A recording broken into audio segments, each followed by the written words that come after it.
Boa tarde, pessoal.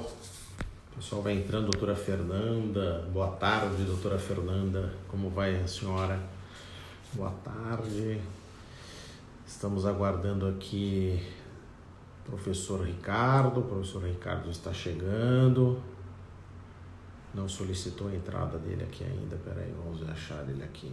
Doutor Ricardo. Muito bem. Vamos colocar o doutor Ricardo online. Dirley. Olá, boa tarde. Tá bom, Ricardo, como vai você, querido? Tudo bem? Tudo bem, Januzzi? Tudo em ordem, graças a Deus. Então tá bom. Como é que tá muito calor aí, não? Deu uma amenizada, né, com essa frente fria aí que chegou, deu uma amenizada, mas o nosso frio aqui é 30 graus de dia e 15 graus de noite, né?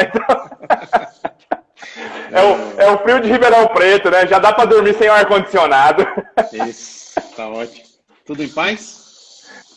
Tudo, graças a Deus, tudo em ordem. Então é só esse transtorno aí que acho que todo mundo está vivenciando aí com essa pandemia, né? Que acho que não é fácil para ninguém, né? Mas a gente vai se adaptando e trabalhando, né? Que coisa, né, rapaz? Um absurdo, né? Quando a gente pensou que as coisas iam dar certo, Exatamente, né? o angu fez caroço, né? Exato, né? E o problema é que a gente não sabe por quanto tempo isso ainda vai, né? A gente está numa situação aí que é bem complicada de prever, né? São Paulo, que é epicentro da pandemia, nosso governador deu mais uns dias de folga pra gente, né? Sim, ele acabou de promulgar até hoje, dia né? 10 de maio, né? Então, para quem achava que... Eu vi. E aqui a capital tá complicado, viu? Os hospitais que todo mundo... mas não tem ninguém no hospital. Eu falei assim, pessoal, vocês têm que estudar bioestatística, porque curva de Gauss, ela tem... Né? E aí é engraçado, porque quem não estudou bioestatística não faz ideia do crescimento exponencial, o que é crescimento exponencial e o que é intervalo de segurança. Então o pessoal fica achando que não tem ninguém. Não tem ninguém hoje. Amanhã está lotado. Exatamente. Né? Exatamente. E esse é o grande problema, né? O pessoal tá... E aqui tá assim, ou seja, Emílio Ribas já tá pra tampa. O Pacaembu, as 200 vagas já encheu. Vai ter que abrir as 1.000 e tantas vagas lá do AMB. E sei lá, eu não sei para que caminho. Na verdade, não tem por que caminho correr. A gente tem que acreditar o seguinte, que o ex-ministro Mandetta fez um excelente trabalho sacrificando um pouco da economia do país, que, por outro lado, também é ruim, mas colocando o país em quarentena tão precoce, né, que a curva de Gauss nossa, ela está baixa, ela está uma curva realmente mais baixa. Se você comparar com a Itália, com a Espanha, com a França, com a Alemanha, com os Estados Unidos, não tem comparação. O problema que eu vejo é que no momento do afrouxamento da quarentena, que já está todo mundo querendo sair, porque já está todo mundo quase um mês preso, o pico vai acontecer, porque o vírus está aí ainda igual. Ou seja, você deu uma largada, mas o caos, na verdade, você só postergou o caos.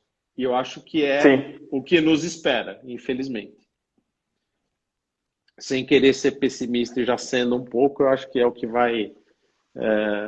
o que nos aguarda, né? Mas, enfim, vamos ver. Infelizmente, para a gente que acompanha, para todo mundo que está entrando aí, com certeza acompanha também questão técnica, científica, né? A gente sabe que a gente não tem nenhum poder para segurar esse crescimento. A gente pode retardar, né? Pode se preparar para o crescimento, mas eu também vejo com preocupação o que virá, né? Sim, é isso mesmo. Bom, eu estou desativando os comentários, o pessoal já está entrando, nós estamos com 46 aí presentes. Tá. E 4 minutos de transmissão. Então, para não tomar muito nosso tempo, porque nosso tempo é limitado e é rico, eu gostaria de primeiro agradecer ao professor Ricardo, que é professor doutor em odontologia legal na Universidade de Ribeirão Preto, na USP Ribeirão, por aceitar o convite da Januse Cursos, que é uma escola independente, e por isso a gente busca sempre pessoas que têm o nosso perfil e a nossa visão, não só de vida, mas como profissional. Nós nos conhecemos já há alguns anos e fizemos uma mesa de debate juntos, sem querer, né? A gente não se conhecia, ambos de São Paulo. Exato. Falando sobre odontologia legal num congresso no Ceará, uma coisa nada a ver, né? Um fórum interessante. Mas, enfim, a ideia é que a gente possa, primeiro, em nome da nossa escola, te agradecer, Ricardo, por você ter aceitado o convite. Segundo, te apresentar para essa galera que está assistindo a gente ao vivo. Terceiro, essa live vai ficar aberta no nosso site janusecursos.com, para quem não puder, nesse horário, estar presente. Normalmente o pessoal assiste mais tarde e eu acho que é importante a gente bater esse papo odontolegal nessa época de pandemia, nessa época de coronavírus, porque já começando o papo, eu tenho visto, inclusive nas redes sociais, nos grupos de WhatsApp, circulando alguns termos de consentimento livre esclarecido, teoricamente próprios para a época da Covid-19, tentando fazer uma proteção do cirurgião dentista contra eventual contaminação do paciente no consultório odontológico. Então, eu gostaria de ouvir o que você tem, se você tem alguma uma noção que isso está acontecendo, né? E segundo a tua opinião a esse respeito, já alertando a todos os 40 e poucos colegas que estão aqui online, para que façam a pergunta aí pelo quadradinho. Do lado dos comentários deve ter um quadradinho com ponto de interrogação. Façam aí as perguntas que a gente vai, na medida do transcorrer das respostas aqui e do nosso bate-papo, levar essas perguntas para o Ricardo. Eventualmente, se for uma pergunta relacionada à harmonização orofacial, eu posso ajudar. Se for alguma dúvida relacionada ao CRO São Paulo, ambos podemos responder, porque o Ricardo é da Câmara Técnica de Odonto Legal do CRO São Paulo, eu sou conselheiro. A gente está fazendo as reuniões plenárias do conselho via Zoom, né? Porque não faz sentido a gente se reunir, né, em 10, 12 pessoas para fazer uma reunião plenária. Então a gente está fazendo as plenárias via Zoom, ou seja, não para, né? Parece que o mundo parou, mas o mundo simplesmente ficou meio entre quatro paredes. Então agradeço a tua presença e já deixo o termo de consentimento aí para você passar as suas considerações. Perfeito. Bom, Januse, primeiro, obrigado aí pelo convite para a gente poder fazer esse bate-papo, né? Obrigado aí a todos que também estão prestigiando, né? Eu considero que essas lives, essas interações, elas trazem bastante informação aí para a gente poder conversar nesse período, já que, como você mesmo disse, né? Tá todo mundo meio trancafiado aí, né? Então aproveita para usar esse momento até para conversar e se atualizar, né? Vamos lá sobre a questão do consentimento, né? Falar sobre o consentimento, que eu acho importante falar, antes de falar especificamente dos consentimentos para a Covid-19, é a gente, obviamente, entender que fazer o consentimento é uma obrigação do cirurgião dentista, né? Vamos falar melhor assim, obter o consentimento do paciente é uma obrigação do cirurgião dentista, independente de pandemia ou com ou sem pandemia, né? Então a gente dos profissionais da saúde de maneira geral, né? Porque na verdade de todo mundo, né?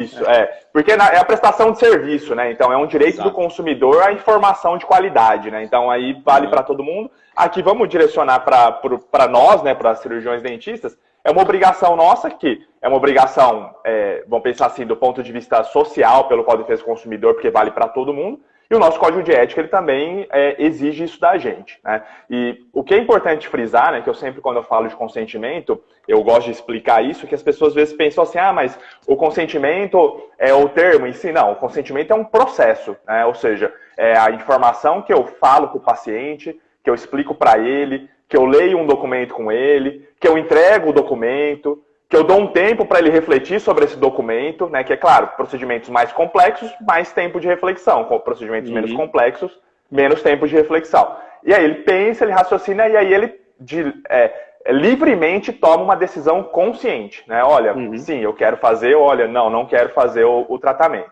Eu então, consinto ou eu não consinto, né? Por isso o consentimento. Exatamente. As pessoas às vezes falam assim, Ricardo, mas o que eu tenho que pôr no consentimento? Eu falo tudo, né? Tudo que for sobre o tratamento, evolução, riscos. E as pessoas às vezes comentam assim, Ricardo, mas se eu falar todos os riscos do meu paciente, ele vai desistir. E aí, quando eu estou em conversa com colegas, em aula, falando isso, eu falo assim, que bom, né? Ainda bem que ele desistiu antes de você fazer e antes de ter problema decorrente.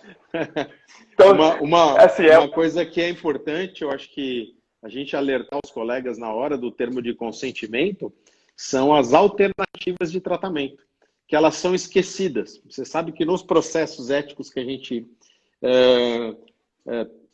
acaba julgando no Conselho Regional, muito do que se reclama, ou seja, do que o paciente reclama do dentista ou do cirurgião dentista, no nosso caso, é exatamente que faltou a apresentação de alternativas. E você vê que isso é interessante, né?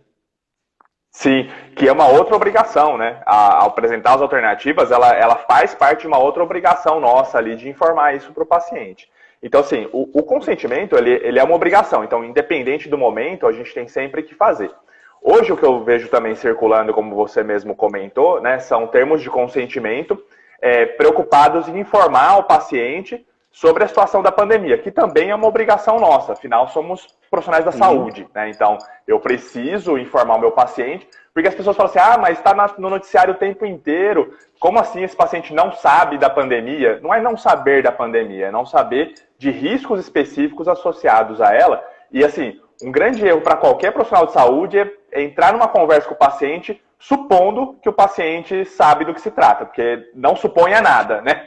Informe. A questão tem que ser bem em cima. Legalmente ele não sabe.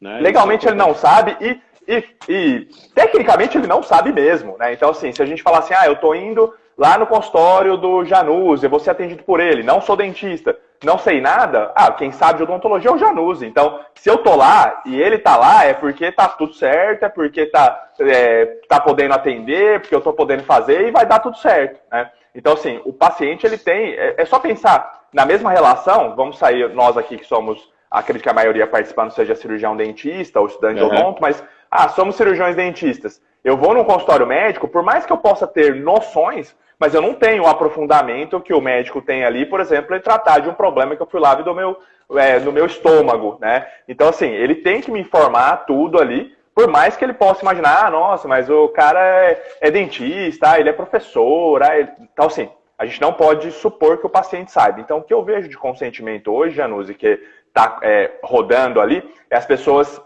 se preocupando em comunicar ao paciente a condição do atendimento no período de pandemia, né? E aí eu gostaria de emendar esse comentário do consentimento com a situação que a gente vivencia hoje, né? Que são as recomendações sanitárias dos atendimentos odontológicos serem atendimentos apenas eletivos, apenas de urgência, suspensão dos atendimentos eletivos. Com essa situação, né? Ou seja, a hora que o paciente liga para você, doutor Januzzi, olha, quebrou meu dente, né? Configurou um quadro de urgência, ir para o consultório, estar nesse ambiente, ele traz riscos associados a essa pandemia que não existiam 3 meses atrás, que não existiam. Então, o consentimento, ele também tem que abordar isso, né? Então, é importante que seja pensado um consentimento, porque se eu fosse falar assim, eu só vou fazer o tratamento de canal nesse dente, o tratamento de canal nesse dente, ele tem um termo de consentimento voltado para a informação do tratamento de canal. Mas hoje, a situação, ela implica em a gente informar coisas sobre a pandemia também. Sim. Bem interessante. A gente, ontem na reunião plenária que nós tivemos no CRO, nós discutimos, inclusive, o posicionamento da Vigilância Sanitária Brasileira, da Anvisa, quanto à assistência odontológica frente à pandemia. Eles lançaram recentemente um documento que é perguntas e respostas, é uma nota técnica, né, Uhum. Que a nota técnica do dia 4 de, acho que se não me engano, deixa eu ver quando é aqui, do dia 4, do mês, no 04/2020, estabeleceu as orientações Isso. todas, né? O que é o grande problema? E aí agora, recentemente, eles lançaram uma que é tipo perguntas e respostas, no dia 14 de Uhum. abril. Essa perguntas e Uhum. respostas, depois eu posso deixar disponível aí para o pessoal, eu não sei se você recebeu isso daí já. Na página 13, ele fala da odontologia, né? Como proceder frente a atendimentos odontológicos diante do panorama, né? Então, ele Uhum. cita a nota técnica 4/2020 e aí vem dizendo, olha, e é isso que é importante a gente deixar bem claro. O serviço odontológico, ele não está proibido por ninguém em nenhum local do planeta Terra. No Brasil não está proibido. Uhum. Né? O CFO não proibiu, a Vigilância Sanitária, não, mesmo porque o CFO não pode fazer isso, a Vigilância Sanitária não Uhum. proibiu, o Ministério da Saúde não proibiu, ele sugere, ele recomenda, né? Uhum. Recomenda que, se não for clinicamente urgente, o dentista deve considerar adiar procedimentos eletivos. Né? E, Uhum. Sim. o Conselho Regional de Odontologia hoje soltou o link dessa nota técnica para todo mundo, depois a gente passa aí para vocês, tá? Uhum. Porque muita gente fala assim, eu já posso voltar a trabalhar? Fala assim, querido colega, você pode voltar a trabalhar no momento que você quiser, desde que todos os procedimentos estejam absolutamente dentro das normas da vigilância sanitária e você se sinta confiante para tal, né? Tenha Uhum. tudo, porque o grande problema hoje é a escassez de EPIs, porque o dentista não trabalhava com a EPI necessária para um vírus de transmissão airborne, como é o coronavírus, de altíssima transmissibilidade, né? Então a gente tem que tomar um Uhum. pouquinho de cuidado nesse sentido, né? Uhum. A mesma recomendação diz que, olha, recomenda-se que os quadros de emergência e urgência sejam atendidos, porque, óbvio, Uhum. né, você não pode deixar o paciente morrendo de dor, por exemplo, Uhum. né? E essa foi a orientação verbal, inclusive, do ministro Mandetta há alguns dias, algumas semanas atrás, né? Então a gente tem que Uhum. lembrar bem disso. Uma coisa que é Uhum. importante lembrar desse negócio do termo de consentimento livre esclarecido, dentro do site do CRO São Paulo, também existe à disposição dos dentistas do Brasil todo um link para você baixar toda a documentação odontolegal, né? Então, quem precisar Uhum. acessar, e aí é só fazer essa composição. Ontem, na nossa reunião da Uhum. plenária, ficou decidido em comum acordo de todos os presentes que mais alguns dias deve ser lançado um guia prático para o cirurgião dentista, desde o atendimento telefônico para marcar a consulta até a hora que o paciente vai embora, todo o ritual que deve ser seguido em termos de biossegurança para o cirurgião dentista. Isso é tema de uma live que a gente vai fazer, inclusive, a semana que vem, né? Legal. Juntamente com o lançamento desse guia prático que foi elaborado pela comissão de biossegurança lá do CRO, com a participação de outros profissionais, com toda a citação e referências bibliográficas e tal. Então, eu acho que é importante que o dentista de São Paulo e os dentistas brasileiros fiquem atentos a essas normas e a essa realidade difícil que a gente vai viver, porque você não encontra Uhum. máscara para comprar. Então, como é que você vai fazer? Acabou o seu estoque, você tem que parar de trabalhar de novo. Sim. Então Sim. a gente vai ter que começar a pensar em como, né, trabalhar daqui para frente nessa e esse quando voltar, né? Muitos colegas falam, mas quando vai voltar? Assim, eu Uhum. não tenho bola de cristal. Eu sei que a curva de Gauss É. não passou para o lado de lá. A curva de Gauss ela tem uma Sim. subida e uma descida. Ela não passou para o lado da Uhum. descida ainda. Né? Não. Então, Não. enquanto ela E não acho que passar nem para o lado de estamos lá, perto disso, é. pois E acho que nem enquanto ela estamos perto disso, né? Enquanto ela não passar para o lado de lá, que é o lado da descendente, nós estamos numa ascendente. Então, infelizmente, Uhum. eu também entendo que hoje o cirurgião dentista, principalmente no estado de São Paulo, 80% é profissional liberal autônomo, que tem seu Uhum. consultório e vive da sua receita. E, infelizmente, a odontologia vem passando por um problema sério nos últimos anos relacionados aos planos de saúde, à assistência privada e etc., que destruiu os consultórios particulares. Então, o que o dentista vinha ganhando era para ele pagar a conta e só. Não sobrava para montar fluxo de caixa. Então, o pessoal está quebrado, né? Infelizmente. Sim.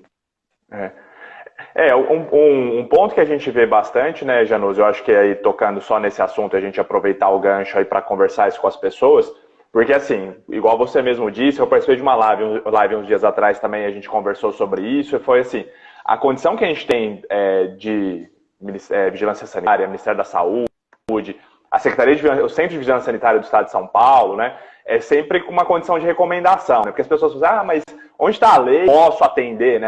Eu falo, não existe nenhuma lei que fale que você pode ou não pode atender, né? Ela traz recomendações, e ela traz recomendações, obviamente, baseada em critérios técnicos, em critérios científicos, em critérios de segurança, para todos, né? Os critérios de segurança, eles envolvem o cirurgião dentista que vai atender, a equipe desse cirurgião dentista, cada paciente que vai passar por lá, cada pessoa que vai passar por esse ambiente. E aí eu sempre faço, isso eu não estou entrando no mérito ali da condição econômica ou não. Minha esposa é cirurgiã dentista em clínica e a clínica está fechada, né? Então, assim, não estou entrando no mérito da condição econômica, que é aquela ideia que a gente vê, né? Hoje, se você está com problema econômico, você bate ali no isolamento e xinga quem defende isso. Se você tem uma condição ali que você tem como ficar isolado, aí você xinga quem está falando contra o isolamento. E falta muito da empatia, né? Você fala assim, cara, cada um tem suas razões, cada um tem suas preocupações, e não tem o falar mal do outro lado, né? É você tentar pensar em caminhos ali e entender situações. O que eu sempre trago para reflexão quando eu falo sobre esse aspecto das recomendações de só atendimento de urgência, né? Que eu acho que a rotina nossa mesmo na odontologia, se for acontecer o da urgência, da emergência, ele fica um pouco mais distante da nossa rotina, mas também entendido como sendo algo ali que pode ser feito, né? A recomendação da suspensão de atendimentos eletivos, eu sempre falo, o cirurgião ele tem que pensar, porque a gente se pega muito na questão da responsabilidade legal, né?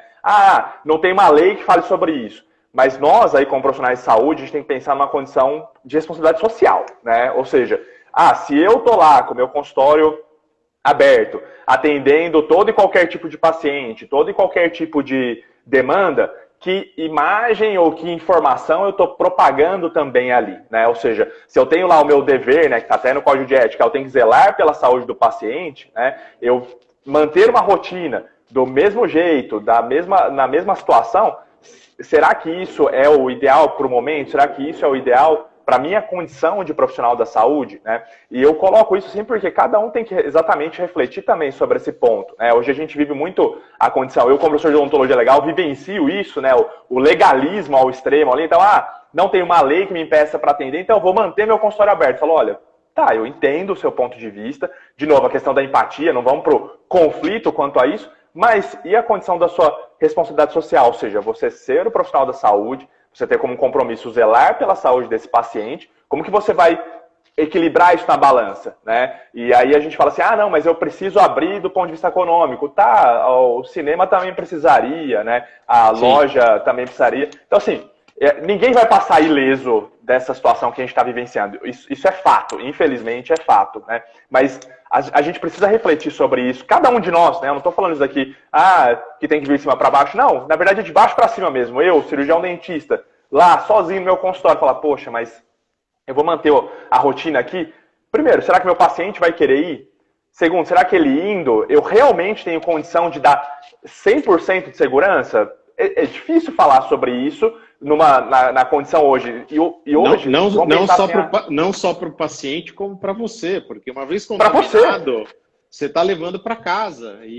Exato, enfim, exatamente. Né? Então, é uma situação terrível, né? De você pensar assim e você falar, poxa, mas minha esposa é dentista, ela é endodontista, e há 2 dias atrás um paciente quebrou o central, mas quebrou assim, brutalmente, né? Assim, ela teve que ir para o consultório e vai naquela tensão, né? Você fala assim, não, vou atender, vou fazer, mas chega em casa, na porta de casa, tira a roupa, deixa do lado de fora, porque você não sabe, né?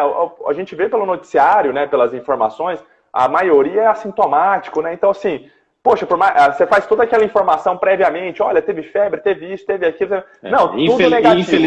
Infelizmente, todo esse questionário de anamnese para o coronavírus, ele é uma coisa que surgiu, inclusive determinada pelas normas da vigilância sanitária, mas no momento em que não se conhecia a proporção de assintomáticos contaminantes, né? Ou contaminados e transmissores. Hoje, como a gente já sabe que essa transmissão é comunitária e que 80% são assintomáticos, você pode ser positivo, ser transmissor, matar o outro, porque eu não senti nada, mas o outro vai morrer. Né? Exato. E ele não vai ter como te acusar e você nunca vai ter certeza se foi você mesmo ou não. Então, eu vejo muita gente, por exemplo, com máscara N95, com válvula, fazendo só a proteção do profissional, não fazendo a proteção do paciente. A gente está vendo o Instagram dos dentistas, a gente tem muitos seguidores e segue alguns colegas dentistas que estão lá se equipando, alguns exageradamente, estão parecendo os médicos da UTI de Wuhan, né?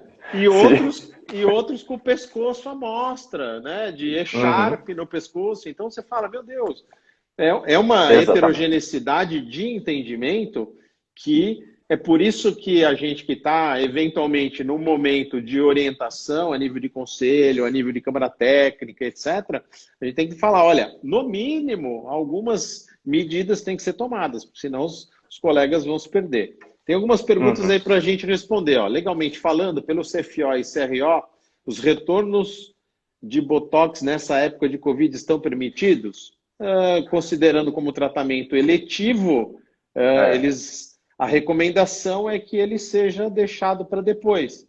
Né? Exatamente. Agora, não está proibido. Né? Então, é exatamente isso. Mas aí a gente entra nesse aspecto legal que você estava falando, né? Sim, e aí eu acho interessante, só também já nos aproveitando a pergunta, né, porque está falando de um atendimento eletivo aí, né, que ele é classificado como eletivo, né, porque assim, a gente tem essa recomendação da Anvisa, né, dessa nota técnica que você citou, da 04/2020, né, por exemplo, aqui em São Paulo, né, se a gente pegar os documentos mesmo, né, eu tenho até o print aqui, eu deixei até no meu computador aqui o print, porque foi uma notícia que o próprio CRO de São Paulo tem no site dele, né, e colocou divulgado isso, né,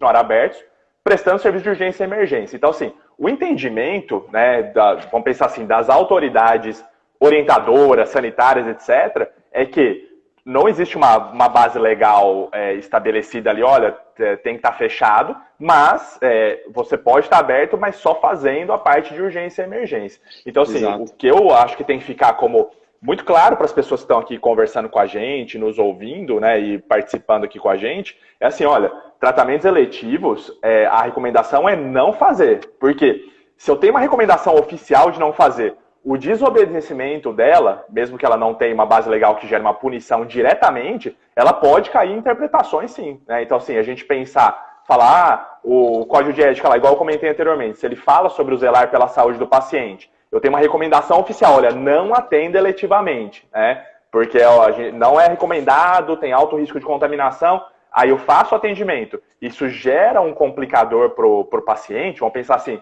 ele é diagnosticado após isso, com a Covid-19, etc. Eu entendo, né, eu falo, a gente ainda tem uma penumbra de algumas situações sobre essa, mas eu entendo que isso pode sim gerar algum tipo de questionamento e até mesmo responsabilização. Né? Então, dá só uma ajeitadinha na sua câmera, Ricardo, porque eu não estou conseguindo tirar a pergunta daí. Você está no computador? Não, estou no meu celular, mas o que eu faço aqui? Abaixa ele um pouquinho para o seu rosto ficar um pouquinho mais para cima. Um pouquinho mais, pode ir mais. Aí, tá bom. Eu não consigo, porque eu não consigo tirar a pergunta. Tem uma outra pergunta aqui que fala que já tem a data para o lançamento do guia, ainda não, provavelmente a semana que vem. Ontem a gente fez uma correção. Esse termo de consentimento da Covid visa proteger de que exatamente?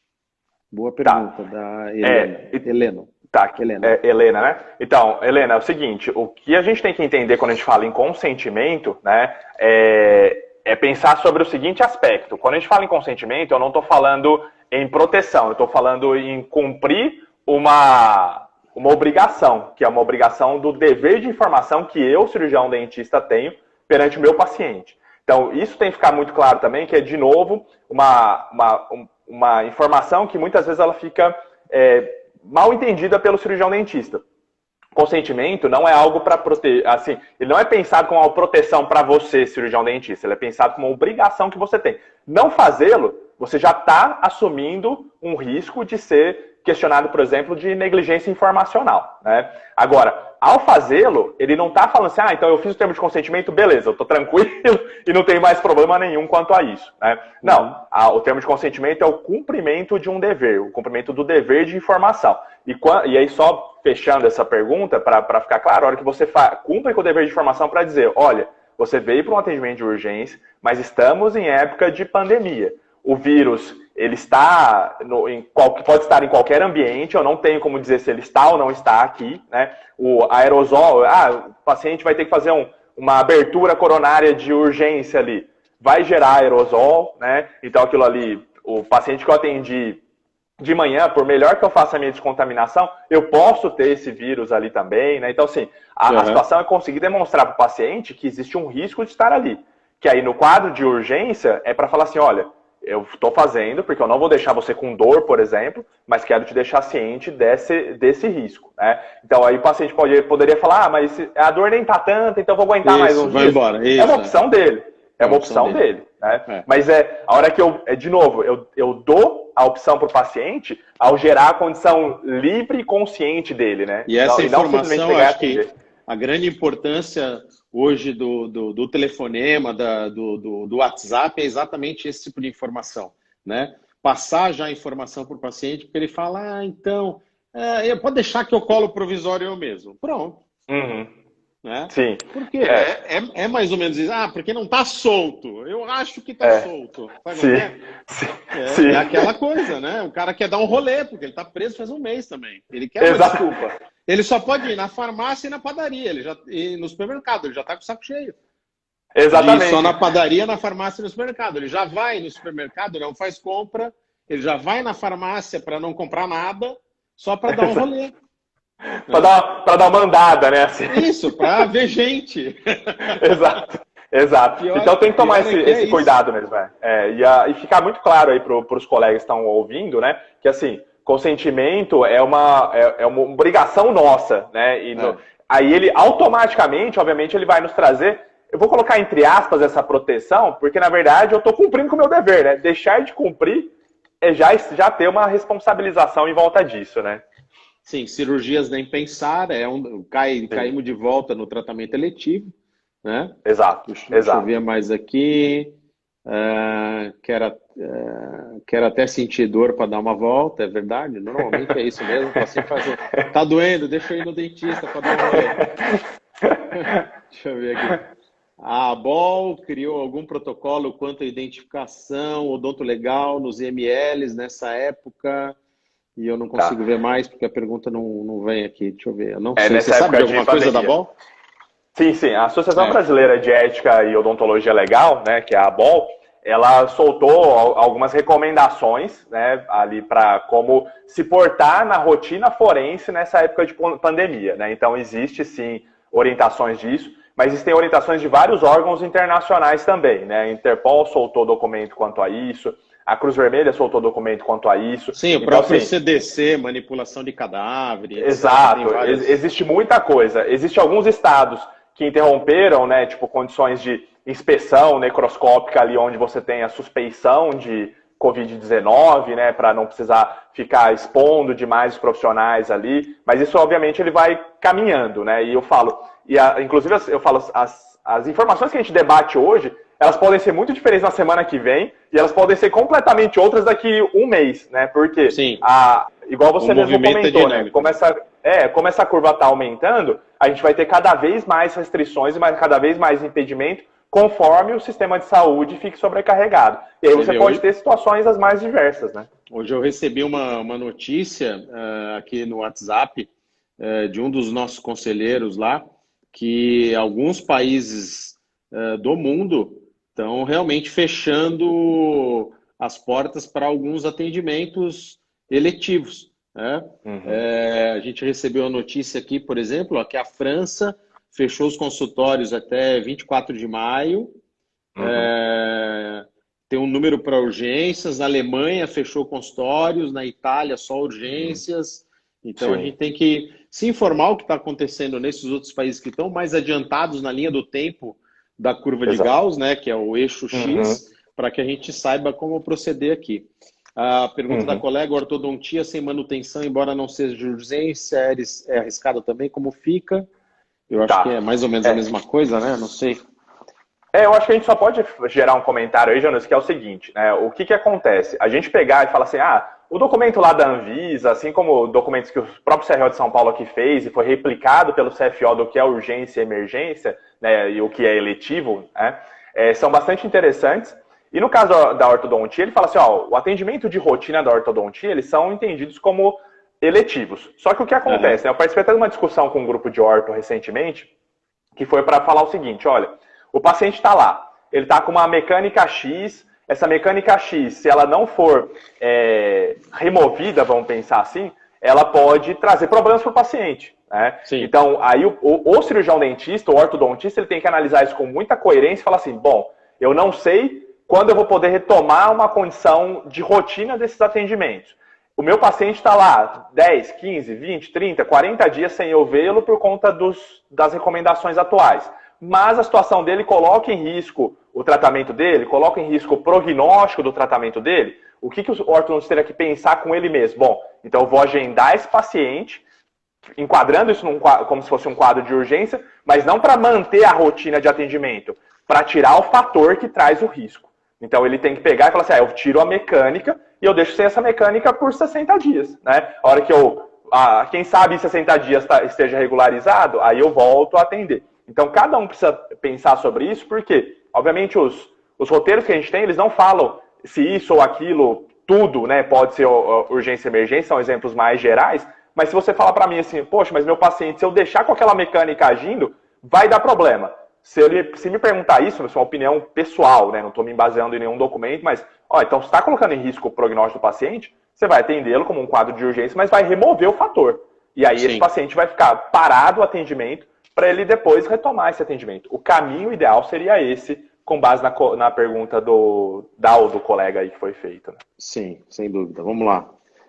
Quais punições posso tomar por correr o risco de fazer atendimentos eletivos durante a pandemia?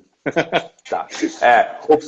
O primeiro ponto, assim, que eu acho... E é claro que a gente está num campo de ideias, tá? Porque a situação é muito nova e a gente só vai se deparar com isso mais para frente. Mas se você fosse, como a pergunta está vindo nesse brainstorming, primeira coisa, se o seu dever é zelar pela saúde do paciente, é dever ético, o descumprimento disso gera infração ética. Você, por livre e espontânea vontade, faz atendimentos eletivos, indo contrário às recomendações sanitárias, você está assumindo um risco de um processo ético. Além disso, né, quando a gente fala lá na Código de Defesa do Consumidor, tem lá a condição de direito básico do consumidor a proteção à saúde desse indivíduo. Né? Então, a hora que eu vejo isso como direito básico do consumidor e eu faço esse atendimento... Anvisa, né? Sim, sim. E aí eu faço essa... É pior, né? Não, pior, né? Porque aqui no estado de São Paulo, o Centro de Vigilância Sanitária, o documento é para suspender atendimentos eletivos. Então, se tiver uma fiscalização e você estiver fazendo atendimento eletivo, pode ter punição administrativa ali também. E descumprir proteção à saúde do consumidor, que é direito básico do consumidor. Então, sim, existem muitos riscos associados, sim, e e aí, de novo, né, vai para aquela discussão. Mas é econômico, etc. Gente, não é só comigo, não é só com o Janus, não é só com quem fez a pergunta, não é só com quem está assistindo aqui. É algo que está afetando a sociedade como um todo e vai trazer cada vez mais problema para a sociedade como um todo. E aí eu não estou aqui defendendo lado A ou lado B, bandeira X ou bandeira Y. É sendo bem consciente, falando assim, olha, será que eu devo? Eu não sei se eu devo fazer atendimentos eletivos. Quer dizer, se perguntar para mim, Eu entendo que eu não devo fazer atendimentos eletivos nesse momento, em hipótese alguma. Mas isso é uma opinião pessoal, baseada em recomendações sanitárias e na responsabilidade social que vem lá em cima do nosso dever ético de zelar pela saúde do paciente. Então, muito embora não seja legalmente proibido. Né? Sim, sim. Mas pode trazer repercussão legal, mesmo sem estar legalmente proibido. Exatamente. E só, Jânio, deixa eu aproveitar esse gancho só para um outro item, né? Porque qual que é o ponto? A gente tem situações epidemiológicas distintas, né? No Brasil, como o Brasil é um continente, né? Ele não é um país. Eu acho que isso que você falou é mais importante. Se hoje recomenda-se o não atendimento do eletivo, quando a gente recomenda, é como se fosse um aconselhamento. Olha, eu não te aconselho por causa disso, por causa disso, por causa disso, por causa disso, por causa disso. Né? Se você, obviamente, tem um calo apertado e precisa, né? Eventualmente, o que você vai ter que fazer é seguir absolutamente todas as normas sanitárias, né, que estão descritas na 04/2020, que não são fáceis, porque você tem que ter um espaço de 3 horas entre um paciente e o outro para tentar evitar aerosol, limpar tudo, trocar tudo, enfim. Exatamente. É uma coisa que ainda... E é uma coisa dinâmica, é isso que o pessoal precisa entender. Nós, que vivemos dentro do Conselho de Odontologia, estamos diariamente acompanhando as notícias, principalmente do CVS de São Paulo, porque é quem a gente tem a obrigação direta de responder, né, ou de interlocução com o Centro de Vigilância Sanitária do Estado de São Paulo, porque podem mudar as atitudes. Pode ser que, por exemplo, o Estado de São Paulo decrete um estado de emergência, o Estado de Santa Catarina não, porque a situação epidemiológica é outra. Então as pessoas têm que entender isso também, né? E é óbvio, mas eu moro, sei lá, num cantinho aí, 300 quilômetros de Ribeirão à frente, que não tem nenhum caso de coronavírus na cidade, né? Tá, ok. O que eu vou fazer agora? Se você morar aqui, onde eu moro, onde eu tenho o meu consultório, né, que é na zona oeste de São Paulo, uma das áreas onde mais contaminados tem, que é do lado do Pacaembu, Sim. Não faz sentido colocar o paciente em circulação para vir até aqui. Né? Porque o simples fato do paciente sair de casa e vir até o teu consultório já implica em um risco para ele, para você, para todo o complexo que eventualmente hoje a gente não sabe o que é. Né? Se a gente soubesse, e não é que a gente, dentista, não sabe, cirurgião dentista conhece muita coisa, mas a medicina não conhece a doença. Né? Já tentaram de tudo. Estão dando tiro, estão aprovando na vigilância sanitária exames para detecção do vírus a toque de caixa para tentar fazer com que possa ser verificada a presença do IgG e IgF em testes rápidos. E nem se sabe a eficiência desses testes. Né? Então, a gente está em risco. Uma pergunta que eu tenho para te fazer antes de passar aqui, é uma pergunta que surgiu em grupos. Quando a gente faz os procedimentos clínicos, quer seja uma emergência, uma urgência, ou um procedimento eletivo, aí a gente está ampliando o leque, as fichas de procedimento, pelo menos os modelos de ficha de procedimento, vêm com a data, o procedimento que você fez, a assinatura do profissional e o visto do paciente. Né? E surgiu uma discussão outro dia que eu falei para um grupo de alunos, olha, vocês precisam fazer o paciente assinar a ficha de procedimento do dia que foi feito. Né? Por quê? Então, eu gostaria que você explicasse o porquê. Tá. Assim, quando a gente fala sobre assinatura de documentos por paciente, né? Eu acho que assim, o importante é a gente frisar, né, que toda informação que eu compartilho com o paciente, eu de alguma forma, eu preciso demonstrar isso. É claro que fala assim, é obrigatório uma assinatura de um paciente no documento A, ou no documento B, ou no C, né? Se a gente pegar a própria questão legislativa nossa, né, a gente não tem uma obrigação de assinatura do paciente, legalmente falando, em qualquer tipo de documento. O que tem é, de novo, voltando no comecinho lá, eu tenho que ter prestado informação. Só que o que acontece, né? Quando a gente é questionado, quando eu, por exemplo, se o João Mendes for questionado legalmente... o tratamento, né? A informação ou Desculpa o tratamento. Que eu não ouvi. Prestado. Cortou, Marcelo, eu não ouvi. A gente tem a obrigação de prestar a informação ou de comprovar que prestou o tratamento, né? Isso. Assim, a gente tem o dever de prestar informação, só que quando a gente é questionado, então, vai para uma ação judicial, né? Eu atuo como perito judicial para o Tribunal de São Paulo, aqui na região de Ribeirão Preto. Aí o que acontece? Você precisa demonstrar que você prestou informação, né? Porque se eu sou um dentista, eu falo... Né? Exato. Eu falo, não, eu informei o paciente. Aí o paciente pega e fala, não, mas eu não fui informado sobre isso. O ônus da prova está com o profissional ali, está com a clínica, né? E aí ele precisa demonstrar. E aí, para demonstrar, ele vai precisar do documento, né? E aí, por isso que tem que ter lá o termo de consentimento, é por isso que você vai ter a autorização do paciente para fazer o atendimento, a escolha que ele fez do procedimento A ou do procedimento B, né? Então, eu sempre recomendo que assine tudo que tiver que assinar, porque é melhor ter coisas assinadas que não precisem da assinatura, mas que você demonstra que você prestou a informação, do que você falar, e aí aquele vem a ser o foco do questionamento, né? Então, assim, a base dele está, às vezes, na situação que vai gerar para mim ali, de se eu precisar comprovar aquilo em alguma instância, né? Esse é o principal ponto. Uma pergunta bem fácil. Infração expor o paciente a risco? A infração ética ali, se ele tiver, o Diogo, aí até um abraço pro Diogo, né? É que ele tá pequenininho aqui para mim, mas acho que é o Diogo, e acho que ele é advogado, especialista em direito médico, né? Aí a condição dele, eu entendo expor a risco esse paciente, mas não só a exposição dele. Eu penso que a infração ela vai ter mais a vinculação mesmo se gerar um questionamento de que ele tenha, por exemplo, se contaminado naquele ambiente, fazendo um atendimento que ele não precisaria ter feito naquele momento, que o cirurgião não precisaria ter mantido naquele momento. Então, eu penso que trabalhar muito com a informação com o paciente nesse aspecto também é muito, muito importante. Contato com o cirurgião dentista.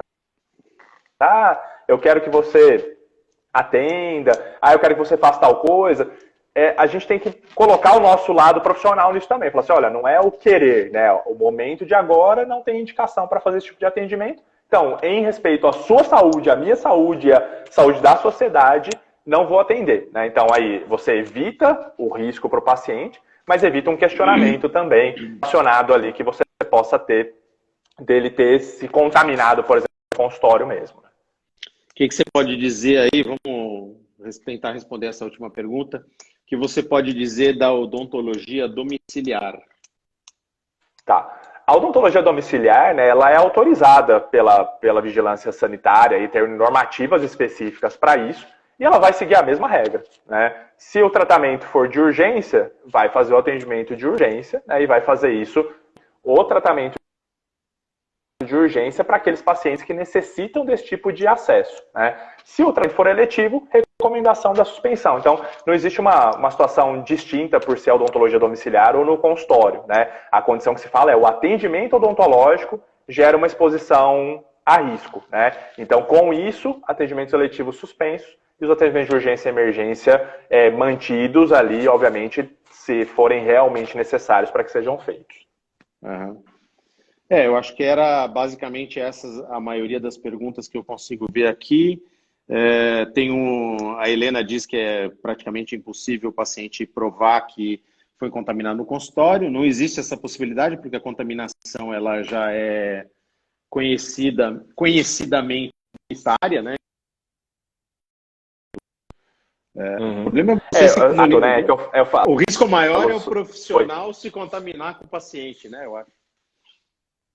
Não, na verdade, eu não vejo por esse lado. O que eu vejo pegando essa frase da colega aí que você comentou, Januzzi, é assim, né?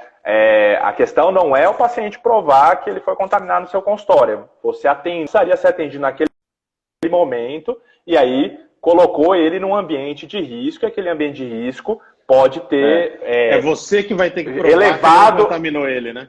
Exatamente, exatamente. E você ter elevado o grau de risco desse paciente para contaminação, né? Exato. Então, assim, não adianta a gente ficar buscando subterfúgio, ficar algo em cima... Eu tenho um amigo advogado, né, que foi até meu orientado Coutre, né? E eu falo bastante de várias coisas, o Diogo conhece bem aí também. E ele, em aula, ele sempre fala uma frase que eu gosto muito e eu vou utilizar dessa frase. Se eu estiver pensando, né, assim, para tomar minha decisão no bolso, né, na questão econômica, a repercussão disso, se houver uma repercussão legal disso, ela vai doer nesse mesmo órgão do seu corpo, né, que é o bolso, né? Então, assim, é uma condição só para sobre isso, né? Eu estou indo para fazer o atendimento eletivo e eu estou indo isso por uma condição que eu entendi e vou fazer, né? Então, a situação que a gente tem que pensar não é, ela pode ter pego em qualquer lugar. Não, mas você fez um atendimento onde você estava no ambiente de risco com recomendações para não atendimento. Então, eu acho que a gente tem que pensar bastante nessa responsabilidade social enquanto profissional da saúde, né? E o que você acha, por fim, da teleodontologia proposta aí em caráter de urgência pela PL da deputada doutora Patrícia? Ou a teleodontologia de maneira geral, né? Sim. O projeto de lei da teleodontologia, na verdade, assim, né? Eu sempre fico bastante preocupado com situações de exceção igual essa, porque tudo vira holofote, né? Então, e todo mundo quer esse holofote também, né? Então, assim, a gente já teve um projeto de lei que foi a telemedicina ampliada para todos da área da saúde. A Câmara dos Deputados aprovou e seguiu para o Senado. O Senado barrou a parte de todos os profissionais de saúde e deixou isso só para a medicina em virtude da pandemia, né? Aí, na sequência... Aí o presidente da República vetou a prescrição médica.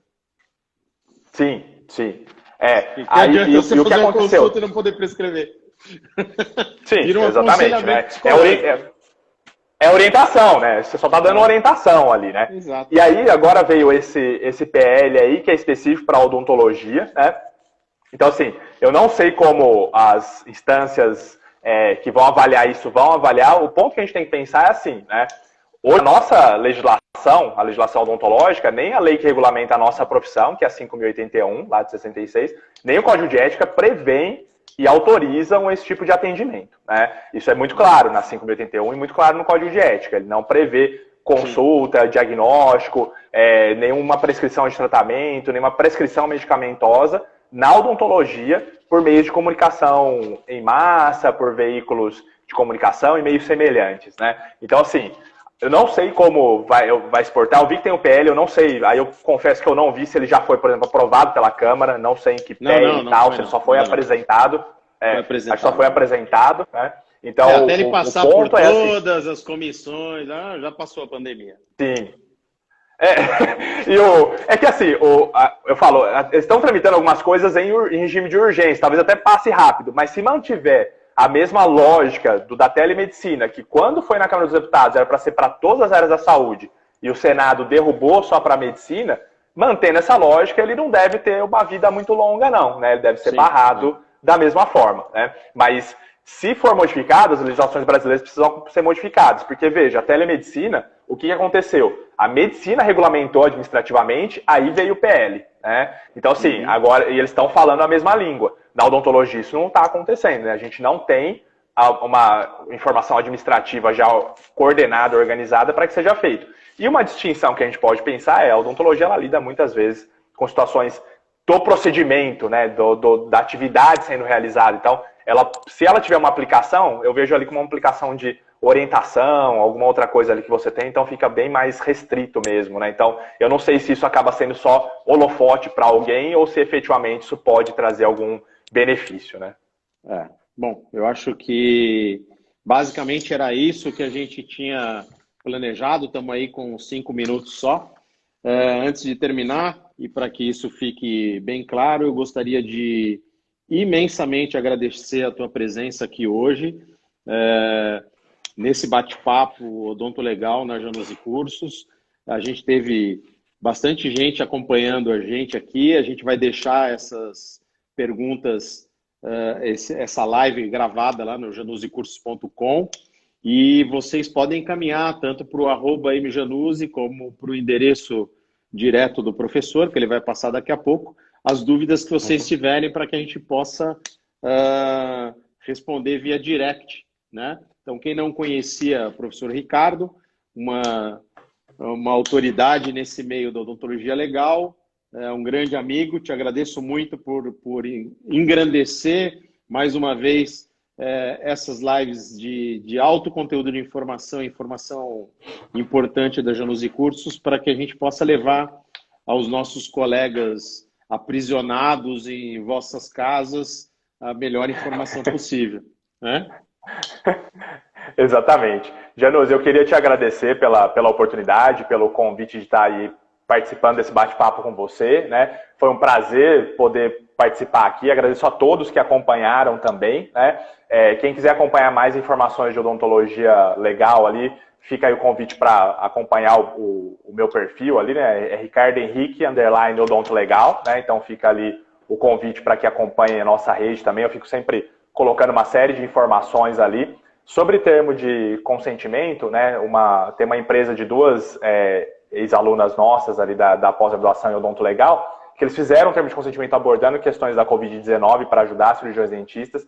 É o Instituto Agon no Instagram, né? Então você consegue, entrando ali tem um QR Code para poder entrar em contato e baixar esse termo de consentimento. Então fica ali para ajudar, né? Informações ali que podem ser compartilhadas e que foi liberado isso. E aí o que eu queria deixar para quem nos acompanhou, para toda a categoria odontológica, para a gente sempre refletir, pensar bastante e pensar no papel da odontologia legal igual esse bate-papo aqui mesmo, né? Tendo as dúvidas sobre as questões éticas e legais, procure um especialista em odontologia legal, né? O nosso papel, eu acho que primordial que a gente tem é exatamente essa interface com a classe, né? A orientação odonto legal, né? Então, eu gostaria de deixar isso, a gente tem bastante gente aí trabalhando na odontologia legal com isso, que pode sempre ajudar os consultórios, clínicas e profissionais. Então, meu sincero agradecimento aí por essa oportunidade, Januzzi. Imagina, obrigado, eu que te agradeço. A todos os colegas também que participaram. Um apelo que eu faço é que vocês, antes de transmitirem ou buscarem qualquer informação, se tiverem dúvidas a respeito da odontologia, façam a sua pesquisa primeiro no site do Conselho Regional de Odontologia, ou de São Paulo, ou do seu estado, a gente não sei aqui o estado de todo mundo, né? No Conselho Regional de Odontologia de São Paulo, se vocês não encontrarem alguma coisa que vocês estão procurando, entrem no Fale Conosco do CRO São Paulo. Todas as demandas do Fale Conosco do CRO São Paulo são respondidas, tá? Então, é por ali o veículo de comunicação mais rápido, mais certeiro para essas orientações, até para ele te dizer se essa sua dúvida vai passar por uma comissão de aconselhamento lá dentro do CRO e etc. Tá? Então, fica aí o meu abraço. Tinha um monte de gente que eu acho que estava doidinha para voltar a atender, né? Principalmente aqui do estado de São Paulo. O pessoal vai ter que se contentar em continuar atendendo só as emergências, e as emergências ou as urgências são aqueles casos em que realmente o dano pode ser maior do que o não atendimento, né? Então fica aí a orientação, procurem esse antes e depois da vigilância sanitária, que está no site do Conselho Regional de Odontologia de São Paulo. Entra lá, página 13, vê o que precisa, as orientações estão todas lá, e que fiquem todos bem. Ricardo, te agradeço imensamente por você ter participado, é uma honra ter tido você aqui comigo. Não poderia ser diferente, eu sabia que não ia ser diferente disso. Então, fica meu agradecimento de antemão. Saúde, meu irmão, tudo de bom.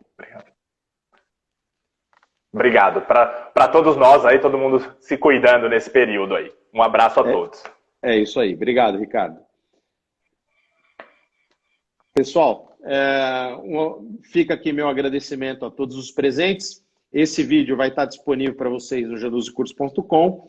Amanhã a gente faz uma aula de bioestimuladores. Procura lá no hashtag Januzzi Cursos. Vai ser uma aula é diferente de live, vai ser uma aula no Zoom, que é um aplicativo que a Januzzi Cursos tem aqui, profissional, sem invasão de dados e etc. Relaxa, isso não existe, tá? Vocês vão poder entrar via link. O link está disponível no hashtag Januse Cursos e no Facebook Januse Cursos. Clica lá amanhã, às 5 horas da tarde, umas 2 horas de aula sobre bioestimuladores, tá? Hoje à noite a gente faz uma live sobre bioestimuladores, às 8 horas, daqui a pouco. Mas amanhã a gente tem essa aula e na segunda-feira eu já vou deixar o caminho, o convite feito aqui, ao vivo para